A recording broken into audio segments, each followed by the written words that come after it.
In this episode of Travelogue, I head to Dandong and discover a world of magnificent mountains, shimmering waters, and incredible vistas, the likes of which I've never seen before.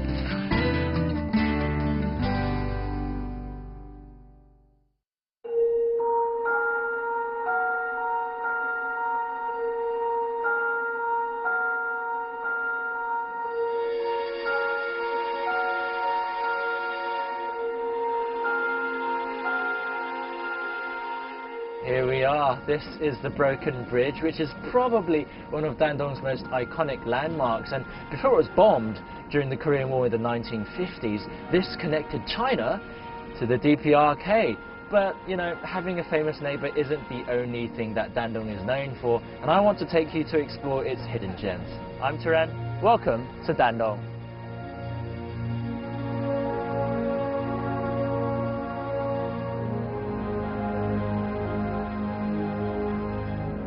Though maybe not one of the most famous places in China, Dandong has for centuries been a major gateway in the northeast. Settled on the banks of the Yalu River, across from the DPRK, Dandong is China's largest border city.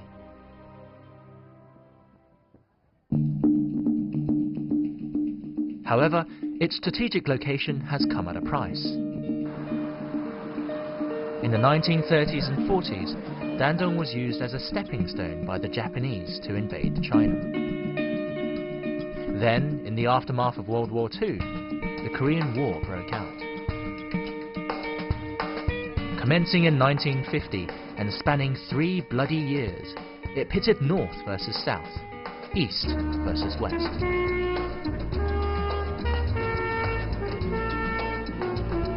Today, the Broken Bridge is a constant reminder of the damage dealt by American bombers. Its wounded metal, a mark of broken supply lines. It has since become Dandong's #1 attraction, a great viewing platform from which to catch a glimpse of our reclusive neighbour across the river.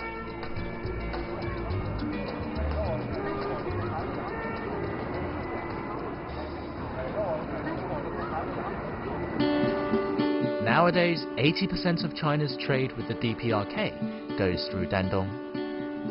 As you can tell from all the handboks, this place is also a tourist hub, with day trips to Sinuiju across the river and longer excursions to the capital of Pyongyang. Of course, if you're short on time, you can always hop on the Yalu River ferry, which, for 50 yuan, takes you tantalizingly close to the other side. So this is all, it's all very exciting to me. So on the right-hand side, we have Dandong. It's China. You can see, you know, skyscrapers. And then on this hand slide, well, what can I say? The buildings are a little bit smaller. It's the DPRK side. But to be honest, this is probably as close as I'll ever get to the DPRK. I mean, the river is about 900 meters across. And we're so close now that earlier I could actually hear music playing on the other side. And you can't really tell the difference between the two countries, except for obviously the size of the buildings, but this is very exciting. I'm told in winter the river will freeze and locals from both sides will cross over to trade. Obviously there's a lot of friendliness between the two sides.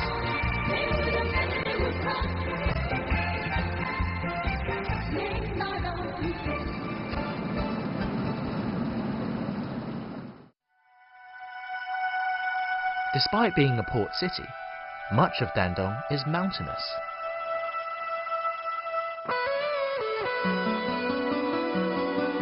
Nowhere is this more evident than in Quandian County.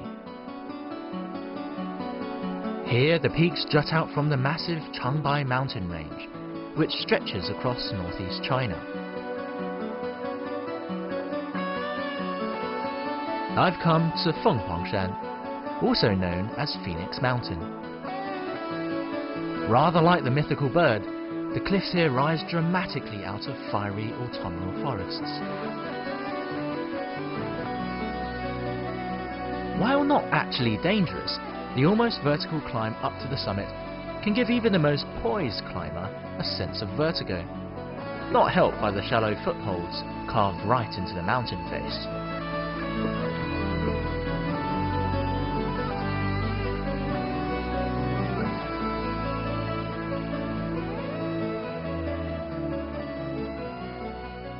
Whew.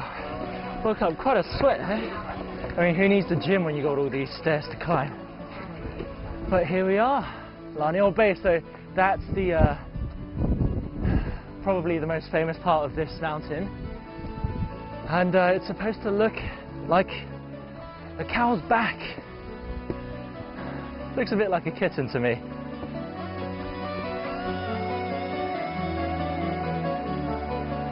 This is the point of no return. Whatever you do, don't look down.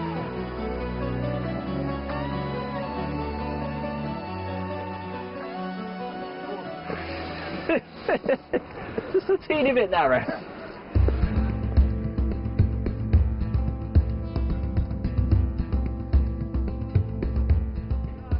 That was quite possibly the scariest climb I've ever completed in my life.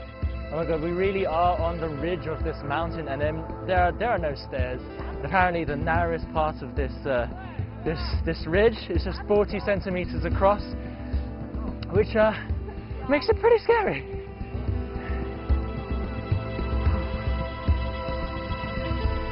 As if the gauntlet of Tianhua Bay wasn't enough, there's even a glass walkway. To be honest, it's not actually that bad, because I feel pretty safe, and you know, if you can't handle it, you can always go to the cement path. So there we go.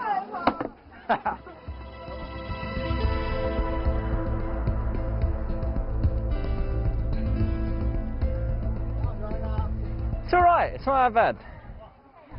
Just like taking a walk in the park. Except, you know, 800 meters high up. I mean, when you get to the middle, it gets a little bit more frightening. But I am determined to be a model tourist.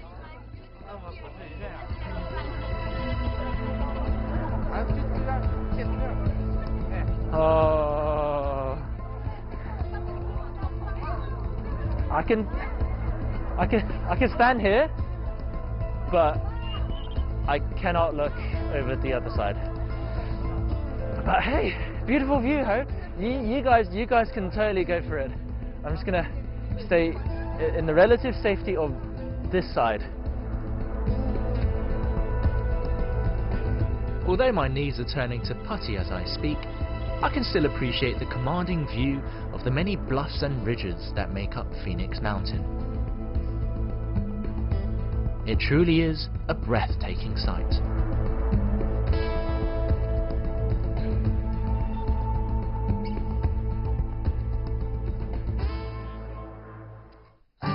Coming up next, get lost in the colours of autumn as we head to Tianhua Mountain, where I take on my worst fear. Oh my god, I hate you guys!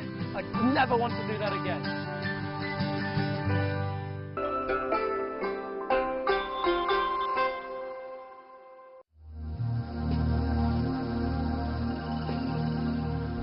Three hours drive from Phoenix Mountain through some of Dandong's most stunning backcountry are the crystal waters of Tianran Lake.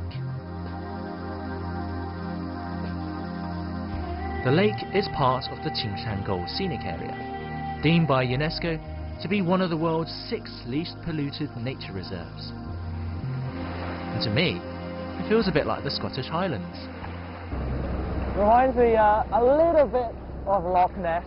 I was actually quite surprised to find that they don't have any, you know, folklores about sea monsters or anything. I guess it's just, you know, I guess it's quite appropriate for people from this region of China. They're very straightforward, they're very to the point, they don't mess about, so just big fish.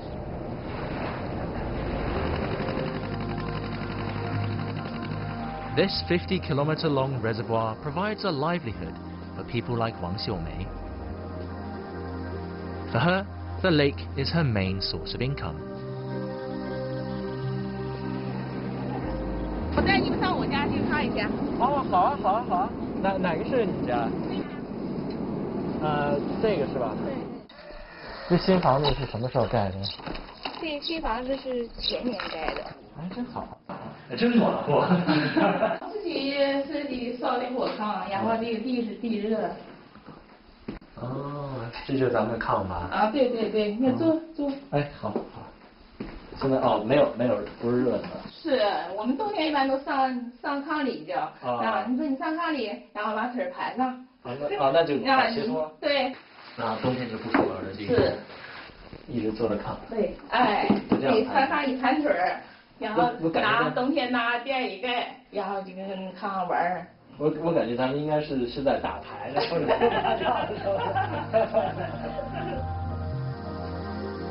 It really is an idyllic place to raise your family. If I speak to you in English, would you understand? No. 你不是学的英文吗？这就是书房。哇，这些大锅呀！哇。Yeah, I'm looking forward to this. I wish I had one of these things at home too, but then I would need someone to cook for me. So. 啊，这够了。哇那差不多点。There's such a big difference between wood burning stoves and woks compared to electrical ones. 别烫。好。That's right. It's really hot. That's good. Like everyone else here, Wang Xiaomei's family built their own houses. They also keep livestock and grow an array of produce so that they never lack for anything. You could say they're completely self-sufficient. 高粱。你是高粱。磨出来都是米儿了，然后做饭吃。家里面菜呀，你说豆角、茄子、辣椒，什么都自个儿。长大，哇，这大白菜真大呀！这是萝卜。You can tell the difference between city kids and people who grew up in the countryside. I have no idea which beans I should be collecting.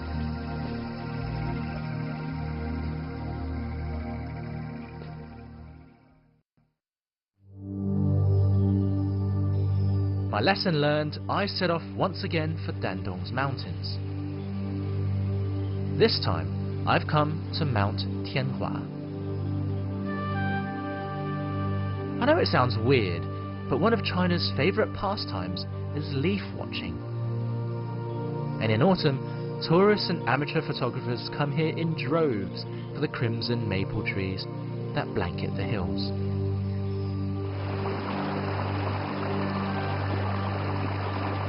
With 95% tree coverage, this place is quite literally a breath of fresh air. A welcome respite from the smog for city folks like myself.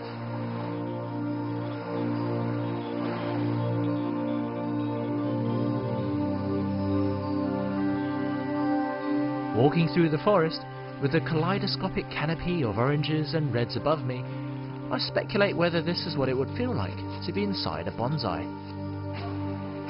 It's all very therapeutic.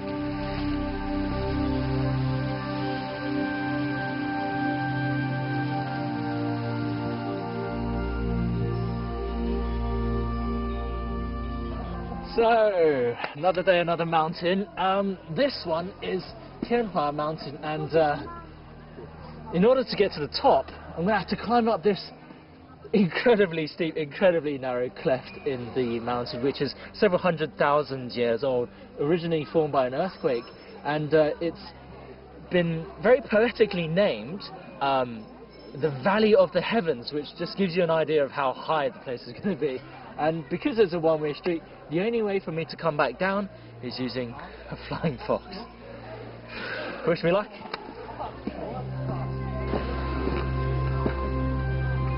It seems steep climbs are the norm in Dandong, and this one's a 300-metre ascent.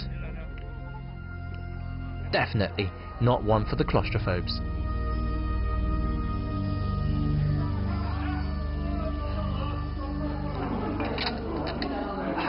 it we'd actually be doing mountain climbing here.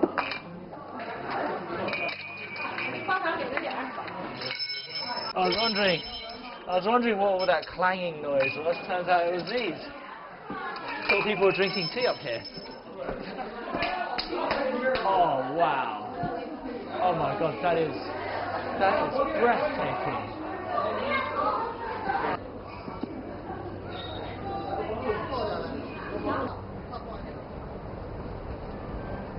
Oh my God.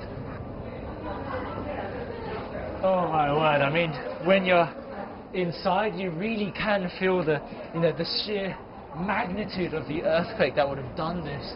I mean, this schism is just barely shoulder wide, and the stairs are pretty wet too, so it's not an easy climb. There's also a giant rock right behind my cameraman, so got to watch out for your head. As you reach the summit, the sky opens up before you, and you're treated to a most incredible panorama. The only problem is, how do you get down? The more imminent this flying fox becomes, the more I don't want to do this. I mean, I've done this before, and I'm... Oh my God! Oh!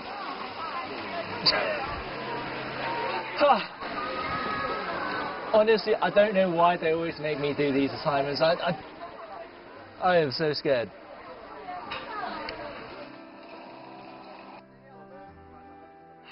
Right, here we go.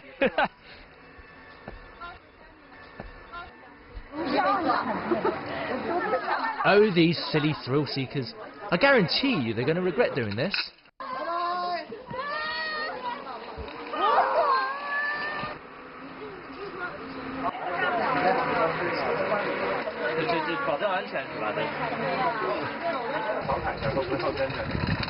Got a bit of time to just breathe. That's all you need. Just breathe. Okay, you guys back from this.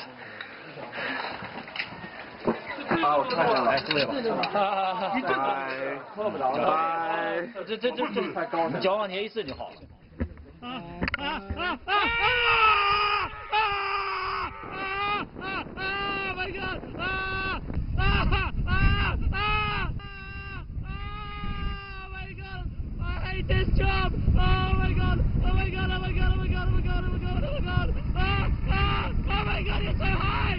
Oh Jesus! I hate you guys! Oh my God! I'm not crying. It is not fun at all. Oh my Lord!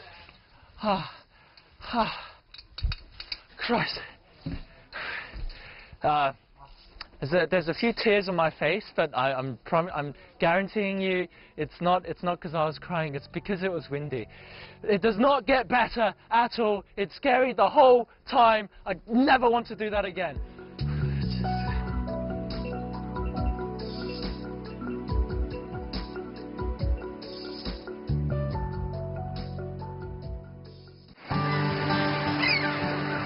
Coming up next, we learn what it takes to live past the horizon and discover the historic events that took place at the edge of China.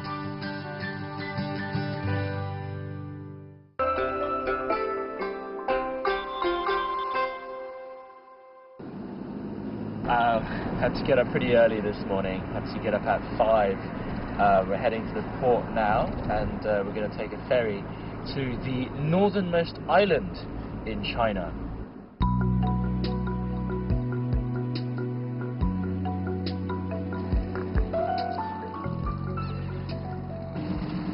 We're in luck today. The sun's finally come out, but it's still pretty cold. I've had to put on pretty much all of my layers, and I was mistaken. I thought we were going to get on that boat, but in fact we're going to be on the speedboat, so it's going to be even colder.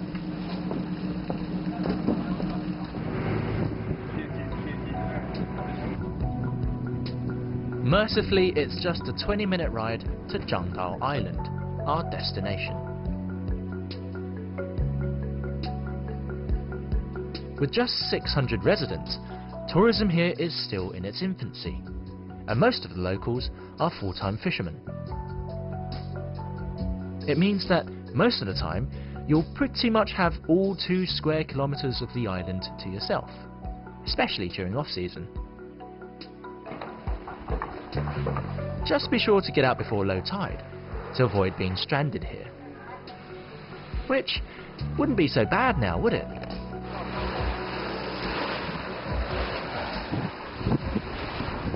So walking around this island, you can tell that pretty much everyone here lives off the sea, but also, I guess to supplement the income, they've opened a bunch of guest houses where you can sample the local cuisine.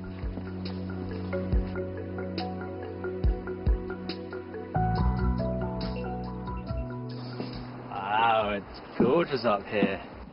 So, here we are, Dandong Island, the northernmost island in China, and if you look at the map, it's actually also the northeasternmost island in China, which means if you were to come here to watch the sunrise, east is over there, this will be the first place in China you'll be able to see the sunrise. Ain't it beautiful?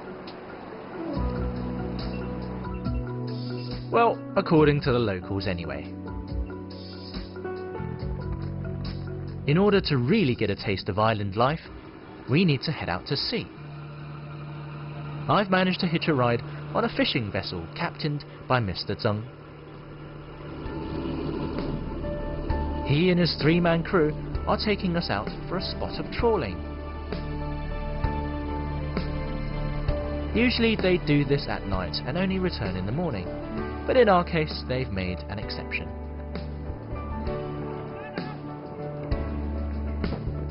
After the nets go down, all that's left to do is to cross our fingers and wait.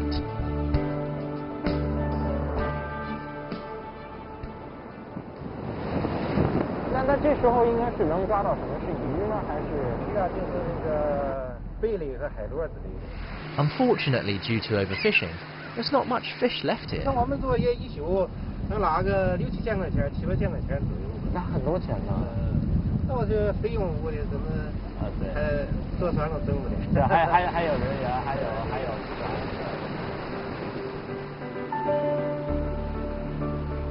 After half an hour, it's time to reel in the nets.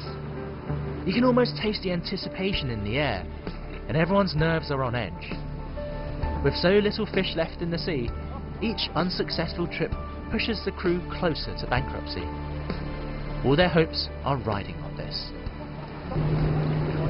Yeah, it's not a great catch, but what can you do? I guess you know we didn't travel all the way out to the continental shelf, so it's not going to be as bounty. Oh, here we go. Here's the second net. We didn't get much from the first net. Just a couple broken shells, a crab, and an octopus. Bit sad, really. Well, here's hoping there's. Oh, here we go. Whoa! Yeah, that's a good sound. There's probably a couple kilos worth of stuff in there. Still not much considering the size of the net, but good enough for maybe 30 minutes of work.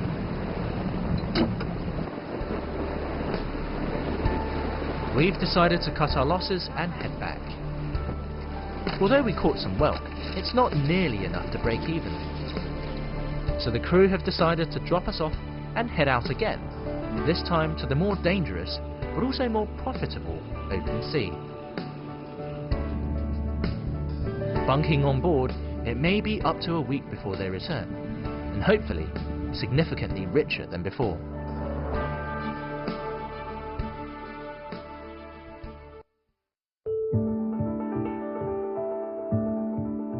Not far from Zhangdao Island is Dalu Island, the site of the first battle of the 1894 Sino-Japanese War. It's home to the grave of Deng Shichang, a navy captain who tried to ram an enemy ship during the battle. Unfortunately, he was sunk before he got to do that, but his resolve to go down with the ship has since turned him into a national hero. Today, Wall couldn't be more far removed from this place.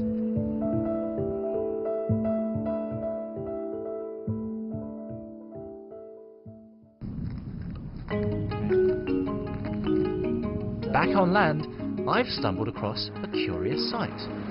Unfortunately, nobody lives in those stilt houses anymore, and very few people still use these old fishing boats, but I guess this place is almost like a miniature museum, and I hear they do really good seafood, which of course is always the freshest catch of the day.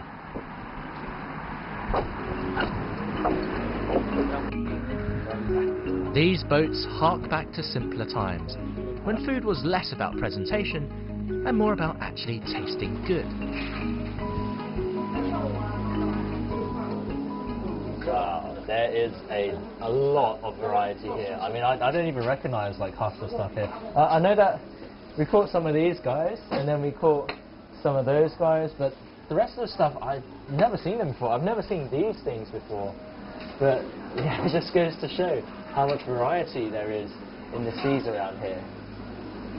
Kind of salivating. You really are spoilt for choice here. And while you wait for your catch of the day to be cooked, you can take a walk around the restaurant grounds. Who knows, you might even learn a thing or two about the local fishing culture.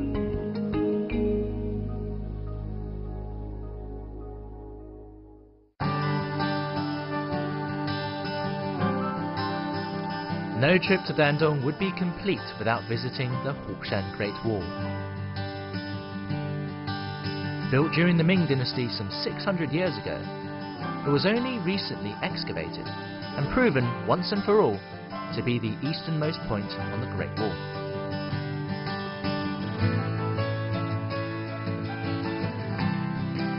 It has since been restored to its former glory, so that you too can climb to the very top and see the flat plains of the Yalu River and the DPRK stretch out before you.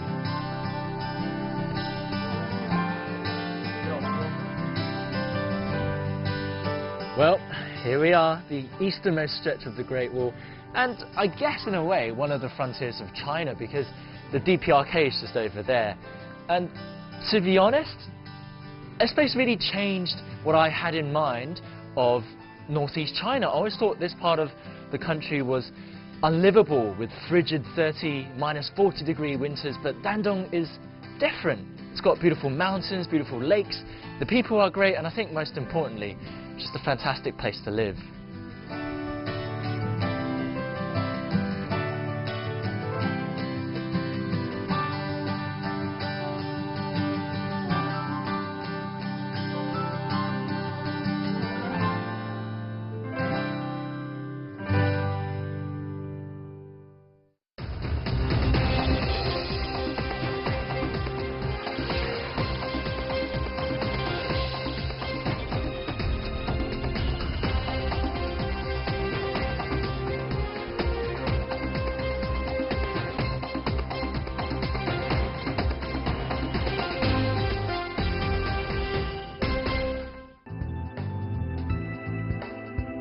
In the next episode of Travelogue, I'm heading to the roof of the world to explore the famed capital of Tibet's autonomous region and the most sacred city for Tibetan Buddhists, Lhasa.